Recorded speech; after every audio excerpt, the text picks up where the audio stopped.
And we are live. Welcome in, ladies and gentlemen. I am one of your co-hosts, Blake Ruffino. Alongside me is my counterpart and co-host, Joe DeLeone, on this NBA basketball weekend, or better known as opening weekend for college baseball. Good evening, good sir. How are you? More importantly, it is the weekend of the Four Nations face-off. Please tell me you watched that game last night. So I did not see it last night. We had some family in town, but I did go back and watch the highlights. Here's what I'll say. America, America, God shed his grace on thee. No Canadian can beat us in a fight, Joe, after what we watched last night. That's what I know. And Canadians are known to be very good fighters. They got their asses whooped. Let's call it what it is. Hockey's not as big in the South as it is up here. I played hockey in high school, so I love hockey. I hadn't been into it I've never ice skated before in my life. How about that? I don't think Sean has either. I don't think that people don't ice skate. Is what you're trying to say. But what I was going to say, though, is that I had been not as focused on hockey in the past 5 years. That got me back into it. It is way more entertaining than the NBA. You led in with the NBA. I could give two shits about this stupid All-Star game format. Fun of the NBA in reference to college baseball, though. See, something that God was actually watching this weekend. He didn't care about the NHL. I do think that the four-country face-off thing is really interesting. It's really fun. Here's what it really is. It got people engaged. It got countries engaged. I mean, listen, the reason that the FIFA World Cup is the number one televised and watched sport in all of the world, not just the United States, is because you're fighting for your country. It's like the Olympics. So I did think it was crazy, but I knew when the USA guy on the ice, when he won, when his helmet came off, I was like, I literally said this, did not know the guy, okay, did not know the player. I was like, $25,000 says he's redheaded. Helmet comes off and he's redheaded. You know, I mean, it's just you should have known. No, they should have known not to boo the anthem and do all that crap. I'm excited to see what it ends up. That's another thing they did, and they got their asses whooped for it. But it is F around and find out. Here's what I took from it the most. If we're going to be all serious here, I think that in sports we've tried to find a lot of different angles on how we'll talk about one here tonight. How the college football playoff format is not going to change, right? But one thing is, what a great marketing tool here to grow a sport. You know, I feel like that most of these marketing tools are run by people that have never played sports. Like, there are a lot of things that these NBA, NFL, all these teams do that I'm like, I'll never watch this. But I think it was a great marketing tool when we've seen multiple sports do some dumb things. I also thought, for what it's worth, when the MLB made the All-Star game, whoever got National League wins, American League wins, whichever side would win or have home field advantage. But then it's like, it devalues the regular season because, why would we win 108 games if it doesn't really matter? We get home field advantage. So, but I do think that is the bigger thing that I took away from it, if we're being all serious. Well, and a step further from that, I think that the regionality allowed for these guys to be extremely passionate about the outcome of the game. And I've, over the past year and a half, have been a lot less interested in conference expansion, especially when we started doing this stupid shit where you have teams on the West Coast playing in the Big Ten. That was where we went a step too far. I think when we had that pocket of time where there really was regional pride, when the conferences were representing specific parts of the country, that was when I think the sport was, at times, when it was at its best. But now that we're starting to shift away from that and everything is just so spread out for the way that these conferences are built, we kind of lost it. I don't know if we'll ever get to have that back, but it's an interesting look in. And if we were to make that parallel for college football, we had a version of this. You know, we had a version of, the Big Ten feeling proud about the Midwest, and the ACC feeling proud about the coast, the East Coast, and the SEC obviously is always super proud. But now the SEC is the only conference, it feels like, that's actually committed to a specific part of the country and is never going to go outside of that. Yeah, because it's not as it's more regional, meaning like the Big Ten. I mean, you have teams in California and in Oregon that are a part of your conference now. The SEC will not do that. I mean, the Southeastern Conference, right? I mean, like, that is mainly the thing, and I think you could be right there. All right, we got lots that we got to get to here. We'll talk about our early 2025 hot seat coaches that are going to be on the hot seat. We prefaced it a little last show. We couldn't get to it, but we'll talk about our coaches hot seat here. Some Ohio State fans pushing back here a little bit early, but there was an article that was published about a quarterback battle. We'll talk about it, what we think is going to happen there, and then we'll talk about the playoff format as well. As Pete Thamel is reporting that he expects no format change to happen in which will technically be the 2025-2026 playoff format. Why? I think you and I are going to vastly agree about it needing change. Right. It not happening this year. I mean, why? Pete Thamel put in his article on the podcast, just to pre-warn people, it came down to money. Yeah. No, these conferences don't, specifically the G5 teams have no incentive to agree to this. He's basically saying that they voted no and they got to dictate what happens in the playoff. That is insane. Yeah, they shouldn't have the amount of say that they're given to make this impact on the outcome of it. They're lucky to be a part of the playoff. It's kind of a shitty, mean way to put it. If you're just a fan of the game, you want to give equal opportunities for everyone. Screw that. The G5 barely belonged. The best team that they had put out got worked by Penn State.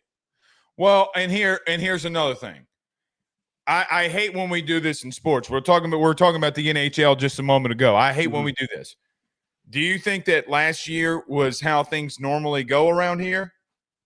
So you're taking a 1-year sample size, and by the way, the chalky team won. Just throwing it out there. The team with the most talent won. I mean, right. Newsflash to everybody. It's going to continue to happen when you recruit that much talent. But you're right. I think you hit the nail on the head there early. We'll talk about that in just a moment. You letting a Rudy Poo dictate what you do in your own business is absolutely asinine, which we'll talk about here tonight. All right, let's get moving here. Joe, let's talk about our good friends over at BetOnline. Let's get moving here, Sir Joseph. So we're in the offseason when we're talking hot seat. Some of these coaches we probably thought would have already gotten their pink slips, but they did not. So we start off in this offseason talking about some coaches going into the 2025 season who may be on the hot seat. I guess your thoughts going into the season of coaches that you are instantly watching that are on thin ice here. Well, the first one is one that we talked about all of last offseason and one that we thought was going to get fired. Talking about Sam Pittman in Arkansas. Yeah. He's an easy pick, but he's also one that can end up saving himself and giving himself more time. They ended up pulling out a couple of nice wins in order for him to be given enough grace to try this out for one more year. The offense improved. Taylon Green showed us a lot of positive signs that maybe he takes a step forward and this offense becomes even more potent. But we got to pay attention to the fact that this Sam Pittman-led Arkansas team has been nothing but mediocre.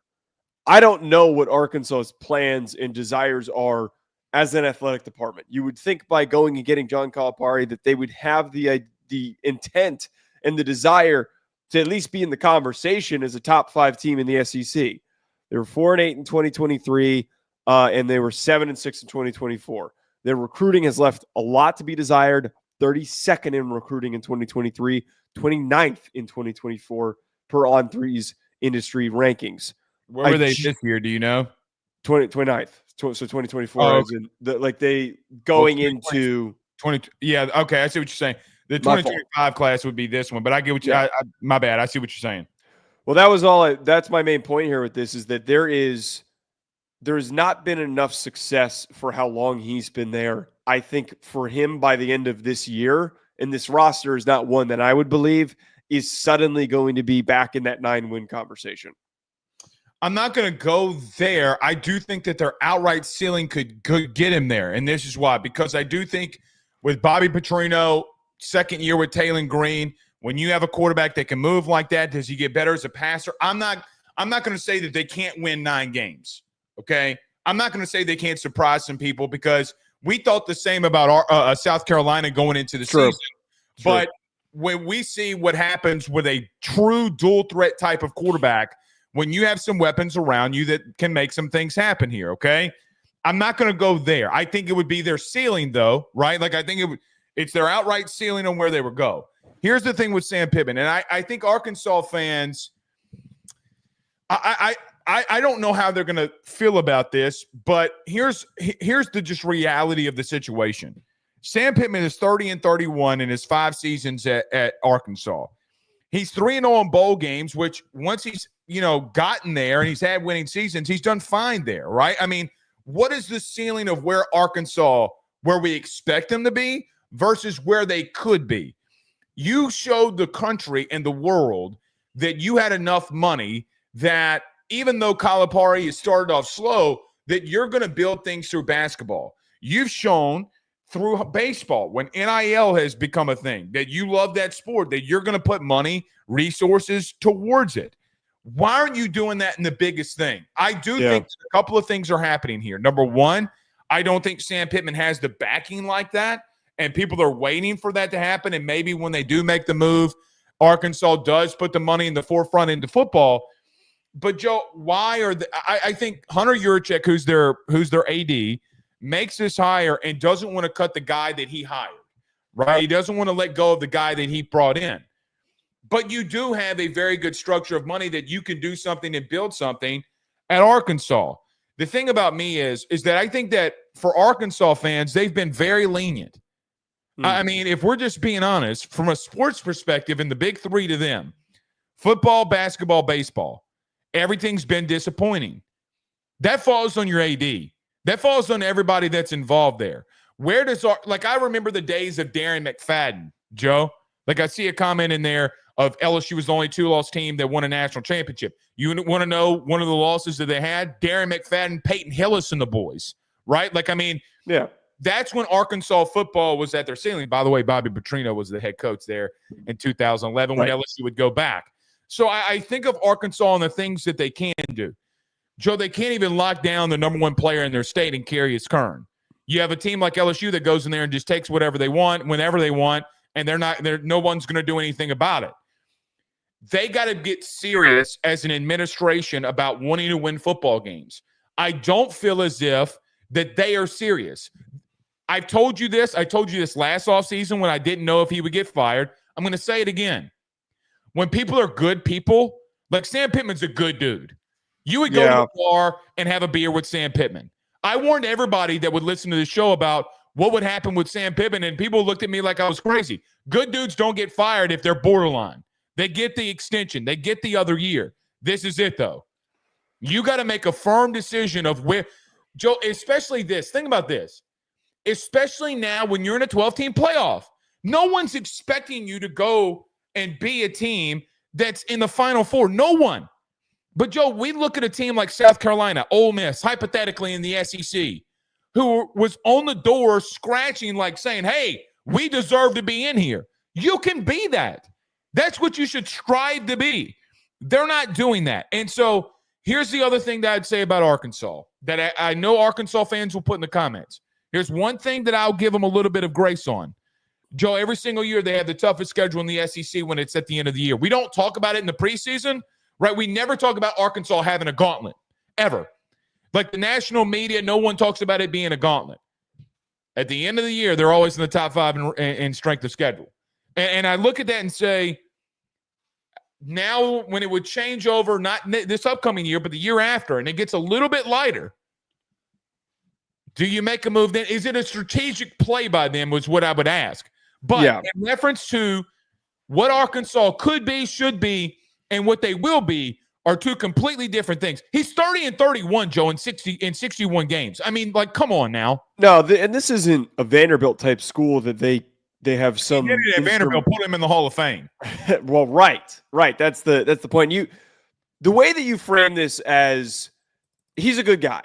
He is somebody who has earned a lot of grace because he is just a high character coach. Like he's agreeable. Like he seems like there's nothing about him that comes off that's like overly pompous or negative. So he's earned this extra year. That's essentially what this is. He showed a sign of improvement. He showed a sign of progression, and the offense getting better when Petrino came in. But I just don't think anything about this team to me at this current moment screams that it's going to take an even further No, they step. lost all their best players to Ole Miss. Well, right. This is at the very most for me. I kind of disagree with what you said earlier about 9 wins is their ceiling, and you're right. There it's unexpected sometimes who ends up doing well. They do have a quarterback who could help them accomplish that, but I think it's more realistic that they go 7-6 again. Is 7-6 enough for him to keep his job? And my answer to that is no. I don't think that it is. Joe, he would be. Let's look at this. He would be 37-37 in 6 seasons. Yeah, that's not something to be proud of. He's a fine coach. I just don't think he's got the head coaching chops to be a consistently winning SEC one. And they have, as you mentioned, the biggest part about all this is they've shown a willingness to put resources towards sports and to try and produce winning programs. I don't think they're ever going to be a national champion. With a hellacious fan base. I mean, hold on. Yeah. Let's talk about this for just a moment. Okay. Arkansas, for what it's worth, they knocked off a Tennessee team with a backup quarterback, and everybody looks at Tennessee. I'm just going to throw this out there. Tennessee still went into Columbus, Ohio, and gave Ohio State, arguably outside of Texas, their best game. Right? Like, I mean, they went into Fayetteville, and let's call it what it is. They got their shit pushed in. Okay? They have the resources and the foundation built around it. Joe, they can look, man. I've seen Arkansas up close when they're running on all cylinders. The Darren McFadden, Peyton Hillis, Matt Jones is of the world. They can knock off anybody. They can be an 8-4, 9-3 every year team. Just don't think it could be that way under Sam Pittman, and I do think that they got to make a move. If you want to be serious, if you want to be 7-6 and go to the Pop-Tart Bowl every year, go ahead and be. Well, I mean, that would be an accomplishment if they go to the Pop-Tart Bowl. The Pop-Tart Bowl is a highly coveted bowl now these days, Blake. I got to be honest. If we don't make the playoff, like my team, or just me and you in general, I want to go to the Pop-Tart Bowl. It seems like the best college atmosphere in the country. I don't disagree with that. I think it'd be a blast. All right. Here's mine right here. I got to stay in the SEC. Brent Venables. I understand that Brent Venables got an extension 2 years ago, but Joe, he's 0-3 in bowl games. He's 22-17 at Oklahoma. He's had 2 losing seasons in 3 years at Oklahoma, where he's been 6-7 in year 1. He was 6-7 in year 2 and year 3. I don't want to hear the excuse of you going to the SEC. I don't want to hear it. You know why? Texas says hello. I legitimately don't want to hear it. You've had in the Big 12 in year 1, and then in your first year in the SEC, you've had losing seasons. Like look, we've gotten into this debate with Oklahoma fans before. They were in our chat all offseason when I told them they were going 6-6, and they laughed at me. Remember, they were mad at me. Yeah, I remember that. They were calling me on their shows. Oh, buddy, you're going 6-6. Joe, I mean, listen, I understand the John Mateer thing. I understand bringing in a new offensive coordinator. I don't know what you're going to do at receiver. I think that offensive line, I have no clue what you're going to do there. I think you'll still be good defensively. I understand Brent Venables is calling plays. But what's the standard at Oklahoma? What is the standard of what they should be? By the way, Oklahoma's been just as many playoffs as anybody else. They ain't got to national title games. They did get to 1. They've been on the brink of getting to national title games, almost knocking off Georgia, almost knocking off Alabama when the Kyler Murray year. What is the standard at Oklahoma? Oh, it's okay. It's year 1 in the SEC. No, you're making an excuse. Let's talk about Brent Venables here for me. Joe, he's 22-17. Like, if anybody what do we produce Oklahoma to be? That's the question I ask. Because if any other coach went to a blue blood program and through 3 years was 22-17, they would have serious questions that they have to answer, unless it was a complete and utter rebuild, which Oklahoma wasn't. Like, it really was not the overall rebuild that you needed. It wasn't. Lincoln left you talent there. I mean, if we're just Joe, he had 2 first-round defensive players. I mean, I don't, or 1. But he had a lot of defensive guys that were coming back. I mean, it's not like that they were falling off the rails here. Okay, they weren't falling off the rails, but, and this is one of the things that you and I have argued about a lot, Lincoln didn't leave him much. A lot of those guys on that roster left. Okay, the guys that he recruited. Well, then let's let's talk about a coach that was hired the same year as him that's in the SEC. You're going to hate it, but just stay with me. Brian Kelly had 37 scholarship players. What is the excuse there? If you're saying Oklahoma is a blue blood and LSU is a blue, like, what is the difference there then?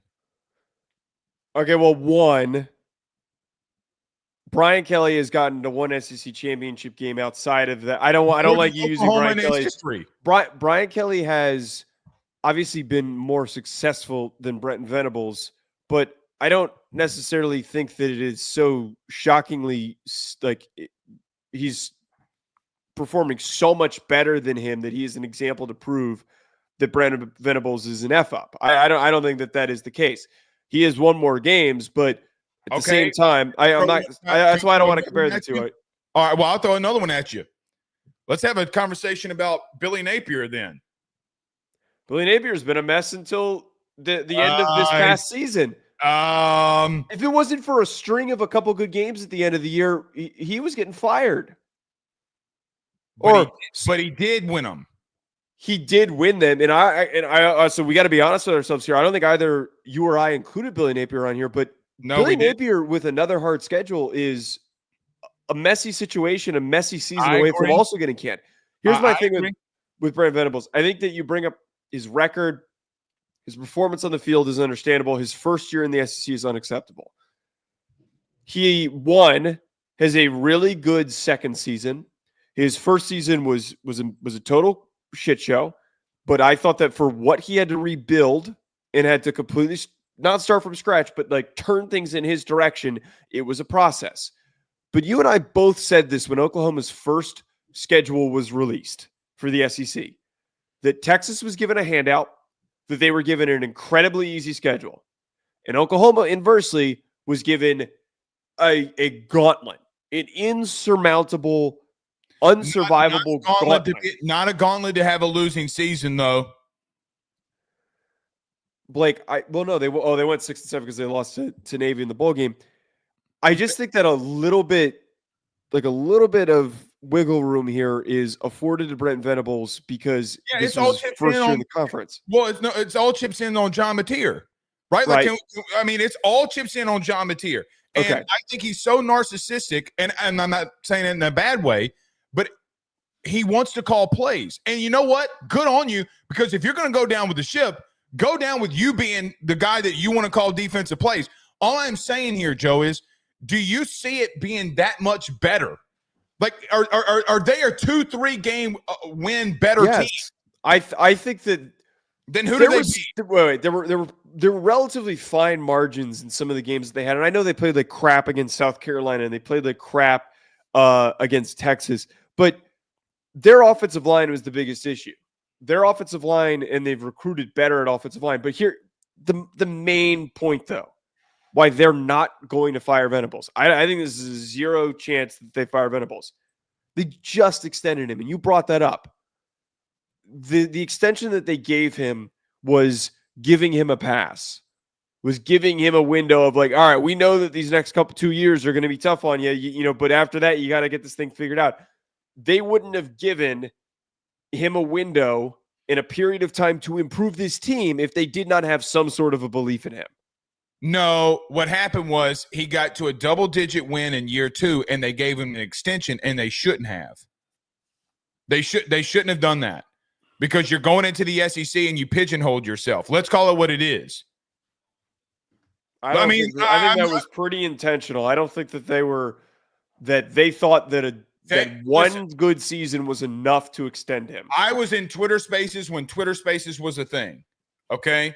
And I went in there with Oklahoma fans. Nobody did more Twitter Spaces than Oklahoma fans. No one. They literally thought that they would, number one, recruit better because they had the SEC patch on. They're not. They thought that they could walk into the SEC and win and push people around. They can't. I mean, Joe, again, when you talk about these blue blood programs, if I tell you any blue blood program has 2 losing seasons in 3 years, you're going to have questions about the head coach, regardless of the conference, regardless of what goes on. He is on the hot seat, and he better be on the hot seat, because there's nowhere else in the country where you can go in one of these type of programs and have 2 losing seasons, and you sit here and tell me that that's okay. If that sits well in Oklahoma, then I don't think that. But I understand what you're saying, and I'm not trying to make it seem like his results were good enough to buy him time. They weren't. There is at least enough to go off of, though, seeing that they had a successful season in year 2, seeing the defensive performances that they've been able to produce. When they had a good offensive coordinator before Levy left for Mississippi State, what they were able to accomplish. I think that the bigger takeaway is that they're going to be better this year. I didn't think to be honest, and I wasn't vocal about this enough, I didn't think Jackson Arnold was going to be a very good quarterback. I really didn't.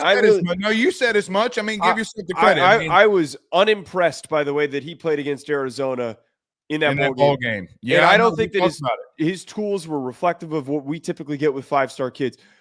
I think John Mateer is going to make this team a lot better. So that's also part of why I don't think that this happens. It won't be better if that O-line can't block, though, man. Let me ask you this. 8 wins. Is that enough to buy him time in your eyes? To buy him time, yes. But John Mateer's gone. No, John Mateer. Wait. He'd be a junior. He's going into his junior season. I mean, I'm projecting that he's going into the draft. He's not that kind of a kid. He's not going to be a first-round quarterback. So he's going to be, if he's only going to be a junior, then he's going to be there for a couple of years. Okay, well, arguable sake, I'll concede that he's there. He's a redshirt sophomore, so he's got 2 more years minimum. I mean, or not minimum, but likely 2 more years. Okay, fair. I'll concede that point. Joe, I don't know, man. I mean, listen, I look at Billy Napier getting a winning season in the SEC, and then you being Oklahoma and being in a better structured place of where they were. And it's not like Florida didn't have more of a gauntlet than you did, because they did. They did. And by the way, they lost their starting quarterback. So you can say, well, we had injuries and we had all this going on. They lost their starting quarterback. They recruited well enough to be able. Wait, but we both agree that DJ Lagway gave him way more. Okay, sure. That was the only reason why they won all those games, was because Lagway gave him way more juice. But they also said in those spaces that once they got that SEC patch on, that things would get better. It ain't getting better. Yeah, that was arrogant. That's incredibly arrogant to assume those things. Because I would always go in there and ask them, okay, well, who are you taking them from? Because if you got that patch on, then you got to take them from somebody. Who are you taking? They have to take them from Texas. They need to start taking them from Texas. And that's not going to happen. It hasn't happened. Joe, we talked Texas was the #1 recruiting class in the country. You know, this time last year, they were in the 50s. The 50s.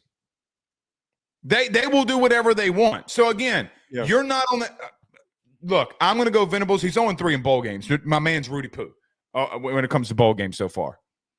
I'm going to give you my second one that I think needs a serious conversation. The former Oklahoma coach, Lincoln Riley, who after his first year – I mean, this has to be talked about. I brought this up last year when we did the full episodes where we would have long conversations about this. I said that he would not get fired after the 2024 season, but shit would start to heat up in 2025. And that has come to fruition. He had a great first year. Caleb Williams wins the Heisman. They go to the Pac-12 championship game. They get their asses kicked, and then they lose brutally to Tulane in the bowl game. That was where everything started to get rocky and to fall apart. Yes. 8-5 finish in 2023 with Caleb Williams, the future first overall pick. They finished 18th in recruiting and 3rd in transfer portal recruiting. 2024, they moved to the Big Ten. They start hot. Everyone's calling Miller Moss a first-round pick, which was stupid. 7-6 finished 2024. They weren't physical enough. They weren't good enough defensively. 15th in high school recruiting, but 67th in the transfer portal. Blake, do not see enough from this roster that makes me feel that they're going to be competing for a Big Ten championship game. I think, plain and simple, what you were paying him and why you brought him in was to compete for Big Ten championship games. That has not been accomplished. He hasn't even gotten to a playoff in the 3 years that he's been there. There's the size expectation part that I was talking about with these other two coaches now. Okay. Last part I was going to add. Before I ask any more questions or say anything else, what is their expectation? Their expectation, I think, is a lot. Oklahoma should have high expectations, but the moving to a different conference in the timeline that they did it and the schedule difficulty that they have, I think makes it a little bit more complicated. Who did USC play this year that was so hard that they went 7-6?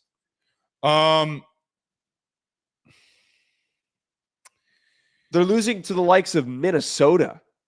I can't. That's why I didn't want to say anything. And I was going to say, well, they beat LSU, they beat Michigan, which I don't know how you want to put that Michigan win.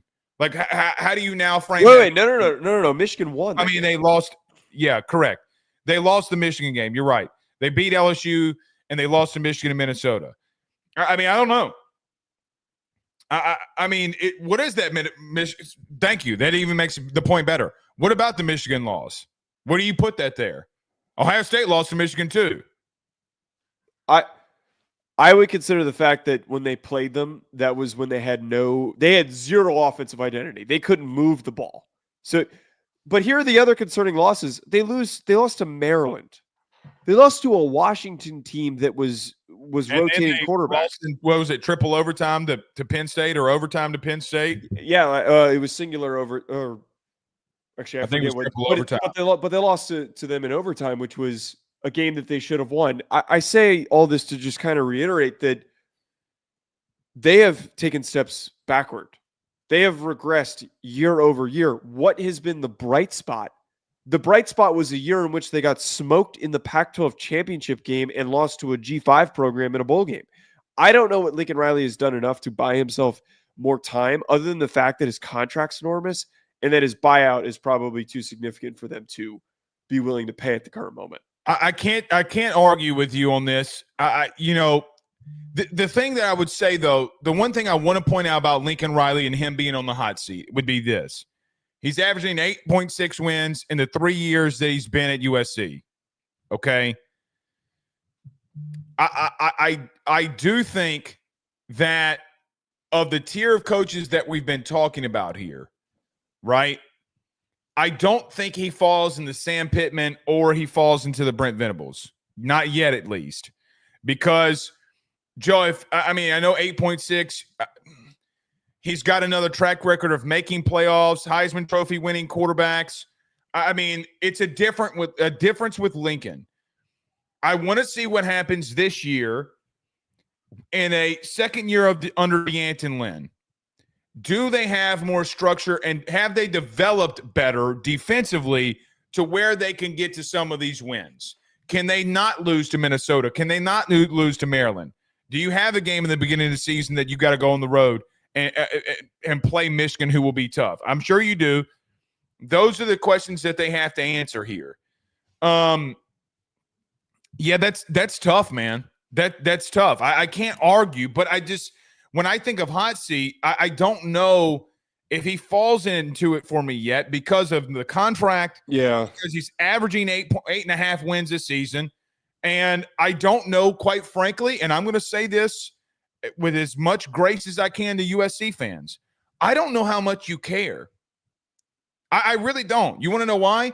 Because I saw a top 10 playoff Penn State team come in there, and it wasn't packed. It wasn't packed. I think, and USC fans already don't like me, so frankly, I don't give a shit. That stadium is one of the biggest, most overrated pieces of junk that I've ever been to a game to. It is decrepit and falling apart. And I went to the Notre Dame USC game when Caleb won the Heisman. And that was one of the, by the way, Caleb Williams up close and in person was amazing. That kid is unbelievable. I know that you don't think he's very good, but the stadium wasn't full against your biggest rival. Like that to me is kind of shown that this USC program, I don't even know how they had the money to like really pay him as much as they did. They shelled out a shitload of money to pay him. They do not have the same level of backing and commitment overall. I think historically, USC, the desire is to win championships and go to national titles. But I think that since the Pete Carroll era, their lack of success has been reflective of the fact that the university as a whole, that city as a whole, don't really give a shit about USC. I really don't. I think that there are diehard fans, and that's it. Well, I see the players talking about it all the time. I don't see the USC of old. And listen, it comes down to a couple of things. They have to recruit the state better. Lincoln has We've got complained about a lot. We have talked about a lot. We have talked about a lot. For USC to get over that hump, they got to start locking the state down again. Again, the last time that you had any relevance at all, Pete Carroll had these guys on the staff. You ready? Ed Orgeron, Lane Kiffin, Steve Sarkisian. That's one. Ed won a national championship. He's the oldest. Steve Sarkisian's been in the Final Four of the college football playoff the last 2 years, and Lane Kiffin's brought on this to heights that they've never really been consistently. Let's just call it what it is. You know what they all had in common? What does Sark, Ed, and Lane all have in common? They're three totally different dudes. What do they all have in common? They recruited their asses off. They developed and recruited their asses off. Can you hear me? I see that I'm a little fuzzy here. No, you're good. You're okay. Listen, to get where they need to go, he's got to recruit better. I am interested to see how better they can get defensively, but for what it's worth, man, I'm with you. I don't think they get better. Their schedule does look to be easier. So they really quickly, before we move on to your next guy, to round out the segment, they get Purdue, Michigan State, Illinois, Michigan, Notre Dame, Nebraska, Northwestern, Iowa, Oregon, UCLA. The home games that they have of those are Michigan State, Michigan, Northwestern, Iowa, and UCLA. So who do they play out of conference? Any big name? They're out of conference is a joke. They play Notre Dame. They play at Notre Dame. They play Missouri State and Georgia Southern. They don't have any challenging games. So they can get to 9 wins. Yeah, because like the landmines that I see on here that are guaranteed losses in my eyes are Oregon and Notre Dame. Yeah, I mean, because you're going on the road to Notre Dame, and Michigan and Illinois are going to be tough outs, but all of these other games are all winnable. So it's realistically you got to go 1-3 in those 5 games, or 1-3 in those 4 games. Yeah, but that's not, to me, that's not a win total enough that's well, they would have to win all the other ones, which would give them 9 wins. Looking at the schedule, it's accomplishable for them to get to 10-2. If they don't get to 10-2 and they're anything less than that, I think it's a huge, huge failure. Well, yeah, I mean, you could be right there, but again, goes back to the expectations. We've pretty much been talking about this. Bringing up with Brent Venables. All right, here's my last one here. You ready? Mike Norvell.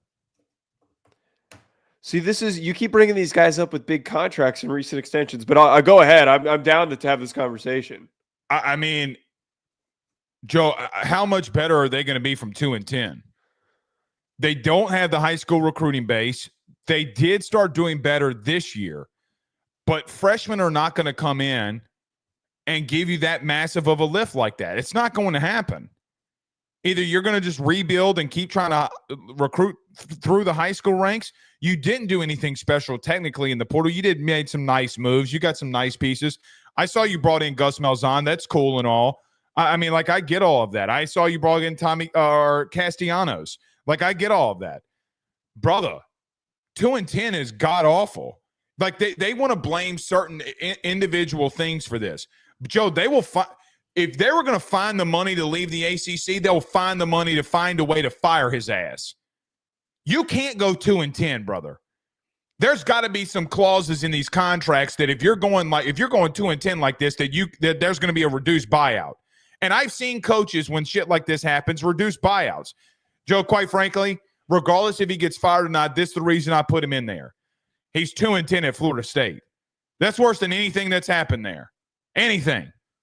There's no way. There's no way on God's green earth that you should be going 2-10. Okay, so I really think that they lost to Memphis. I know. I mean, it was inconceivable, some of the shit that they did.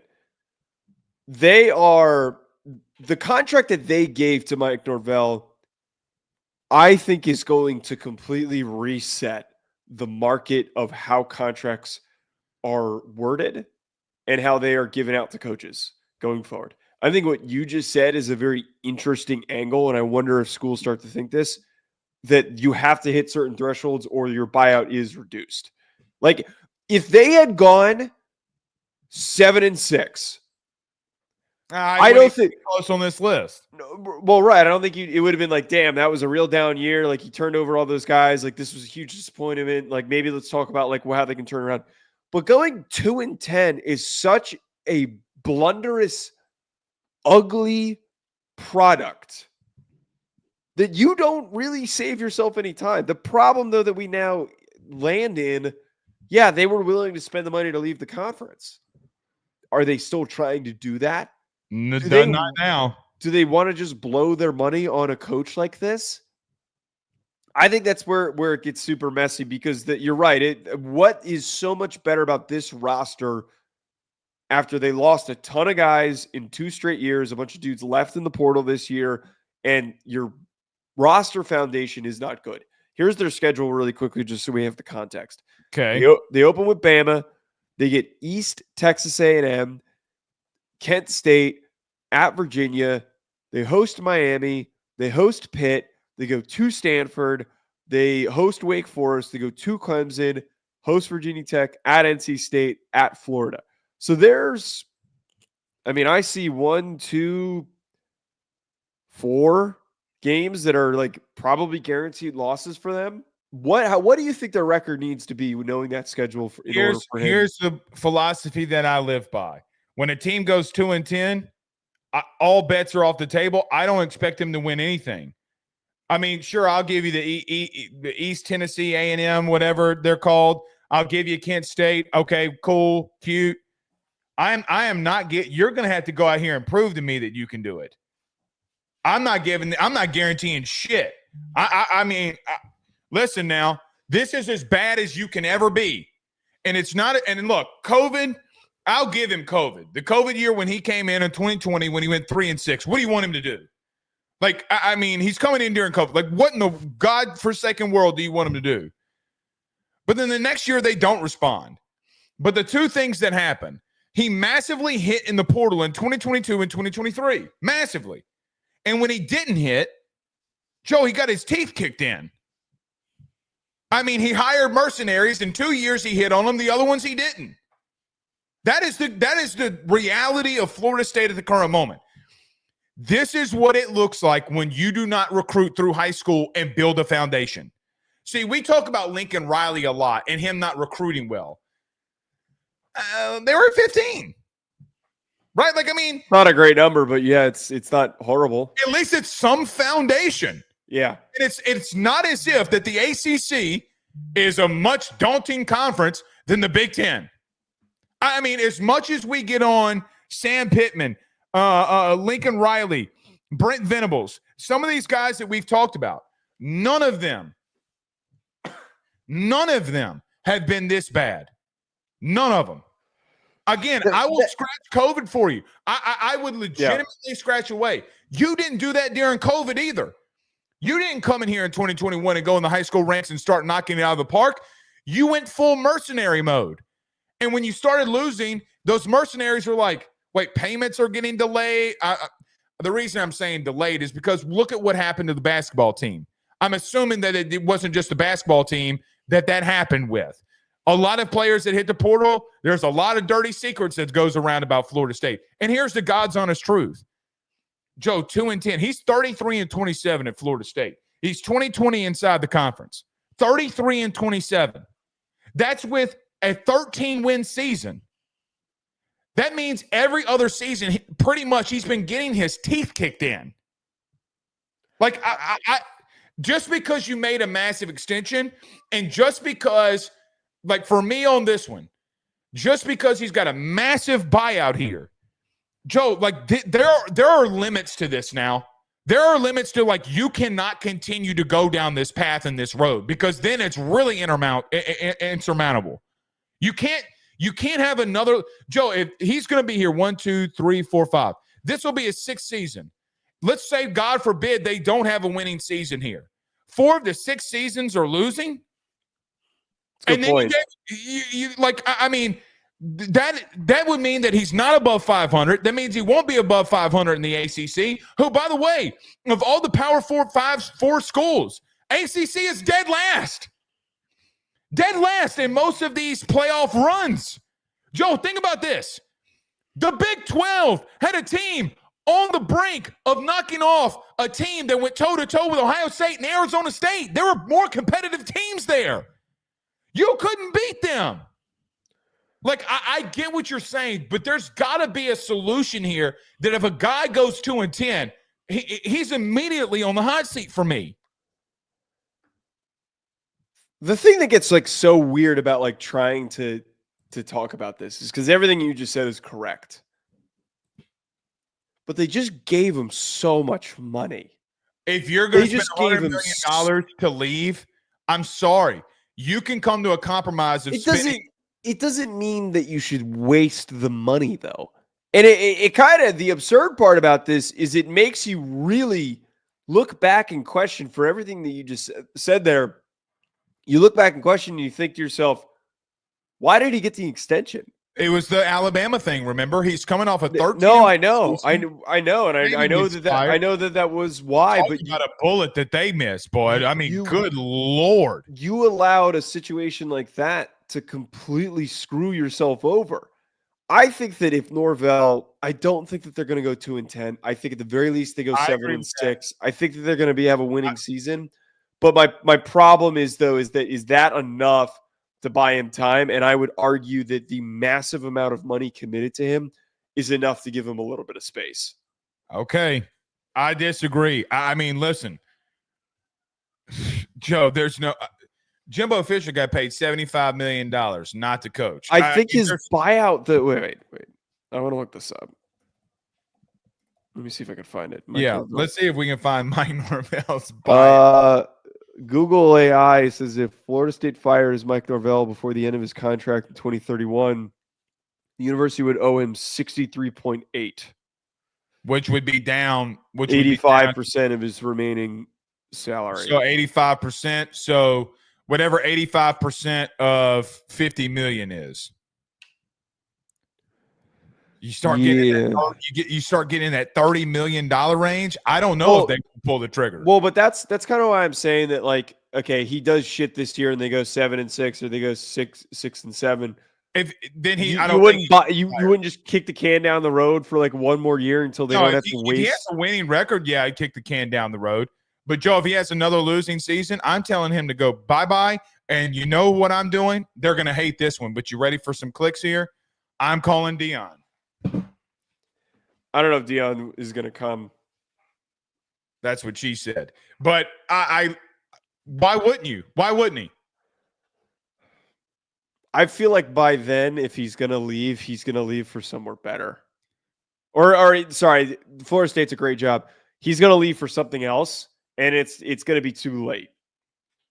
Like, I think if he gets I'm calling Deion. They don't give him the phone call this offseason and somebody else calls him and he jumps. Why the heck would he jump a second time? Let me say this. Wait 1 second. Maybe that's why he's staying at Colorado. Maybe that's why he's being patient here. He's like waiting to see if that opens. If Florida State opens and he's at Colorado, he's going to Florida State over Colorado. That's actually a fair point. I take that back then. Let me say this too. He wouldn't go in the portal like that. He wouldn't. You know what? I'm telling you what Deion would do. Deion would go inside the state of Florida. He would get them boosters to give him money, and he would go absolutely nuclear on that place. And listen, the 13 in 1 year, okay, you whatever. You feel like you got screwed out of a playoff, whatever. I get it. I'm with you. I understand it. You got to make a move here, man. You got to make a move. All right. Which one are we gonna punt here? Let's punt the Ohio State thing because we can talk about that tomorrow. Okay, sounds good. All right, so Joe, Pete Thamel had a report that came out, and it wasn't necessarily in all written form. I know that you sent me one, but I went and listened to the podcast today, okay, about the 10-minute segment that he did on this. So Pete Thamel was reporting that the playoff format that we saw in the 12-team expansion is not going to change here. Mainly his point in this being that the other conferences outside of the SEC and Big Ten did not want to lose money and they voted no. So basically everybody outside of the massive two that are fighting for positioning here, okay, want to have a difference of format and buys is basically how I understand what he's trying to say, right? Other conferences, such as what he said, the SEC and Greg Sankey and Tony Bettini in the Big Ten, per his podcast, they are pushing for a different buy format because they don't want Ohio State and Arizona State to get those buys again. Basically how I understand just listening to him. Maybe it reads different, I don't know. But it seems as if the main course of what we're trying to get to here is that the playoff format's not changing. And I got to tell you something, buddy. This pisses me off to no end. Right? We were talking about the NHL earlier, and they're putting countries up against each other for exhibition games in the middle of the season. And we can't change a playoff format so that the Big 12 and Boise State or teams like that don't get buys. That is criminal to me. Well, right. We're in this circumstance. I think it's actually like really interesting now that we got to see this exhibition and the competitiveness it created. I don't know. But by the way, I think I saw a tweet when we were just going live that said that was the most watched hockey game that wasn't a Stanley Cup game. It got like 5 million views, which is equivalent to some of the viewership of some of these big bowl games and whatnot that we've had over the past couple of years. I say this all to say, if the playoff committee was smart, they would bypass the ability for, and I know that they can't really do this, but the ability for the smaller conferences that shouldn't have as much say to be able to impact the outcome of this decision. There needs to be a change. I don't give a shit about giving a fair shot to the G5. That was all we saw in the damn comments. Every time we put out our freaking bracket reactions and our ranking reactions when they were doing those specials, we had all these losers that were going in and saying, well, that wouldn't be very fair. Boise State's, they deserved it. They earned it. Screw that. Screw that. I want to watch the best football games. We were deprived of the opportunity this first year of getting what could have been the most entertaining product. Boise State has I have no problem with them getting a chance to play. I have no problem with it. If they had squared off with SMU in the first round, that would have been a lot more entertaining than watching Penn State beat the shit out of them. That would have been so much more entertaining. Both of them, watching Penn State beat up on Boise State and SMU. There needs to be an adjustment here. It should not have a bye system that allows for crappy teams that won their conferences to be given byes. You win your conference, you get to go to the playoff. That's all you're guaranteed. It's disappointing that they're allowing the Mountain West to make that decision effectively. All right. I'm going to go off the handles a little bit here. I need you to let me vent, okay? Okay.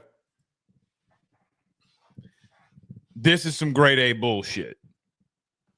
It's some grade A bullshit. I'm going to be a little elitist here. And I know people don't like it when you do stuff like this, but I don't give a damn. Nobody in college football should be making decisions like this that don't have a massive weigh-in from the SEC or the Big Ten.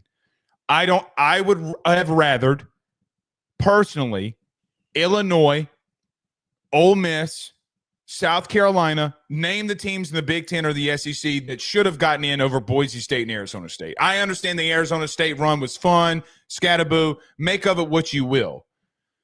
SMU we came up with this delusional ass thought because SMU was in an ACC championship game against a shitty team in a shitty conference that they deserve to be in. They don't deserve shit. There's nothing more deserving than a team going up in the Big Ten or the SEC and competing and beating up and winning 9-10 games in that league. Are we stupid?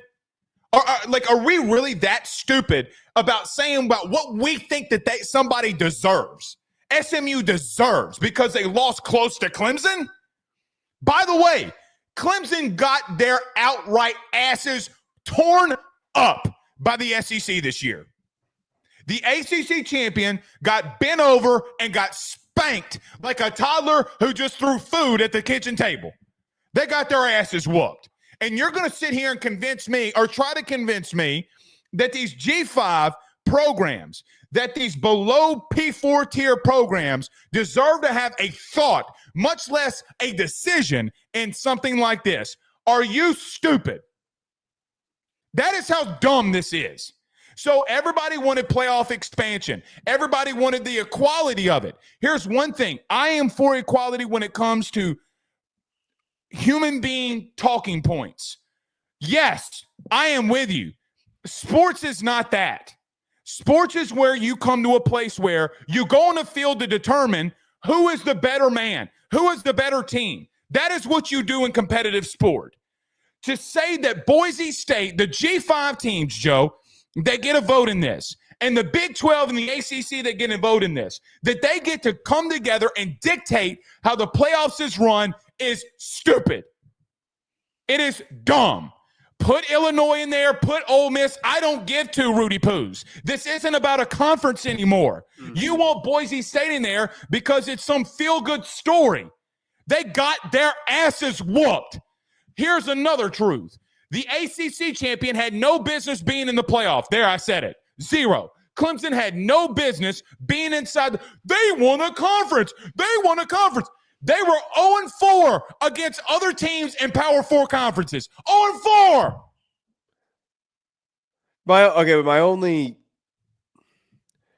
thing is that I think that Clemson would have, if this playoff format was shifted the way that it was projected or pitched this offseason that Thamel is saying is getting shot down, that if there were no automatic buys and it was just the top 4 seeds get the bye, the top 4 teams get the bye, instead of the way that it's structured, if Clemson had played, say, Indiana in the first round, that game would have been probably competitive. That game probably would have been entertaining. And we needed the filtration system that those matchups would have created, because the filtration system knocks out the weakest teams. The teams that were strong enough to get those wins and then to build a little momentum would have gone on to the next round to compete with the teams that had the buys.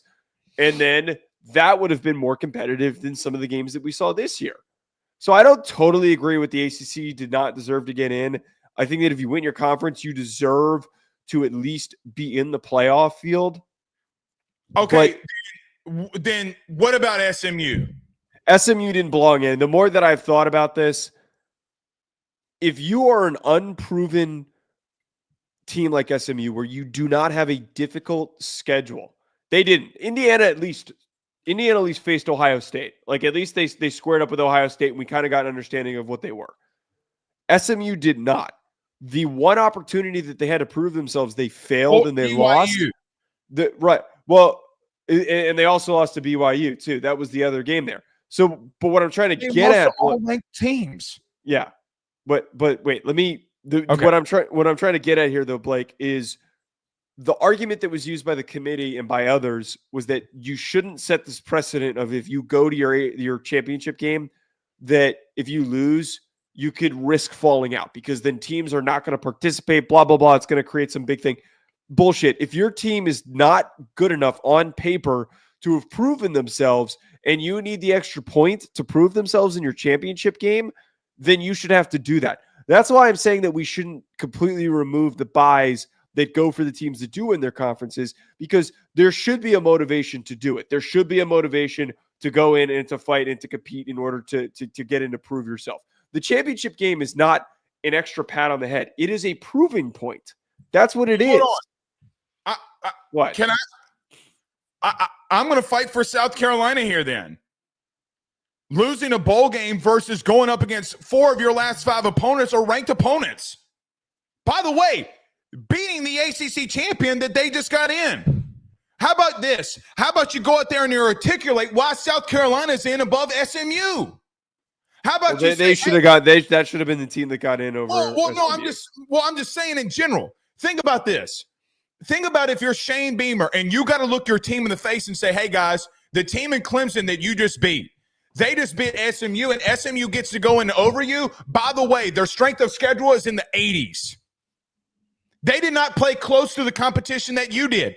And everybody wanted to tell me during the season when I got yelled at by everybody, please, I got this shit bookmarked, yelled by everybody.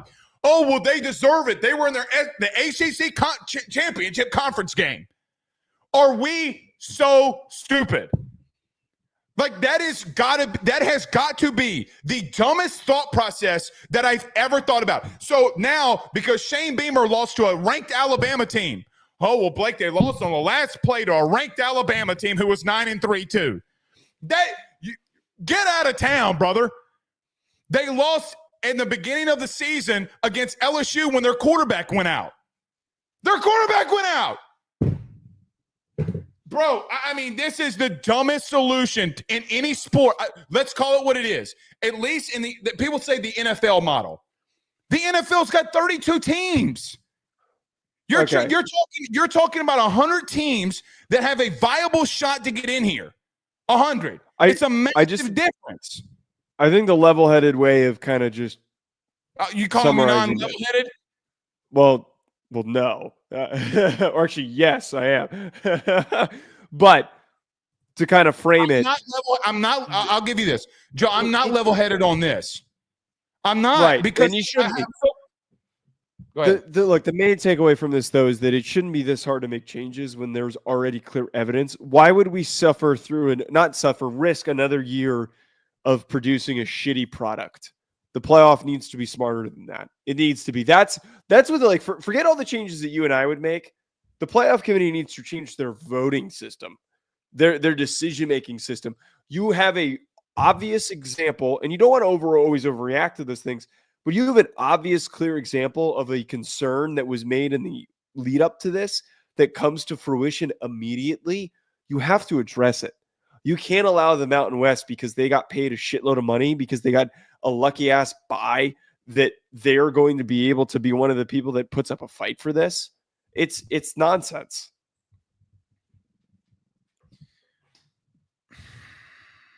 My mind doesn't comprehend what they're doing. Like I can't, other than it being money related. Yeah, I cannot comprehend the reality of the situation that we live in, and that's just the truth. Right. I hope Adam Sandler takes a dump in a paper bag and lights it on fire and rings their doorbell. That's what I hope. All right. We'll see y'all again tomorrow. Y'all have a good one. Peace.